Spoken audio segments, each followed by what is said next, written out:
আজকে তোমাদের সাথে শিবরাত্রির ব্রত ওই দিন কি করলাম চলো ভিডিওটা শেয়ার করি। তো সেদিন আমার হাজব্যান্ডও উপবাস ছিল, আমিও ছিলাম। তো ভেবে রেখেছিলাম আগে থেকেই যে আমরা দুইজন একসাথে বাবা ভোলানাথের মাথায় জল ঢালবো। এর জন্য কি বলো, আমি অনেক সকালে উঠে পুরো বাসি কাজ কমপ্লিট করে তারপরে স্নান করে তাড়াতাড়ি পুজোর গোছটা করে নিলাম।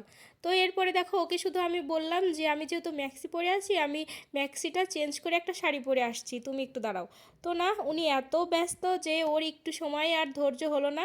তো এরপরেই তো আমি চেঞ্জ করে আসলাম, এর মধ্যে ও পুজোটা কমপ্লিট করে চলে গেছে। এরপর আমি এসে আমার পূজাটা কমপ্লিট করলাম। এমনিতেও দিনটা খুবই ভালো কাটছে, কিন্তু তারপরেও মনটা একটু খারাপ ছিল, কারণ অনেক আশা ছিল একসাথে বাবা ভোলানাথের মাথায় দুধ ঢালবো, কিন্তু সেই ইচ্ছাটা আর পূরণ হলো না। তো তারপরেও সবই মহাদেবের ইচ্ছা। এতে কি বলো, আমি একটা জিনিস খুব রিয়েলাইজ করলাম যে আসলে আমি চাইলেই তো হবে না, এটা বাবা ভোলানাথেরও ইচ্ছা থাকতে হবে। সে চাননি বিধায় হয়তো বা আমরা দুইজন একসাথে তার মাথায় দুধ বা জল ঢালতে পারলাম না। সবকিছুই তার ইচ্ছা, তার ইচ্ছার বিরুদ্ধে কিচ্ছু হয় না।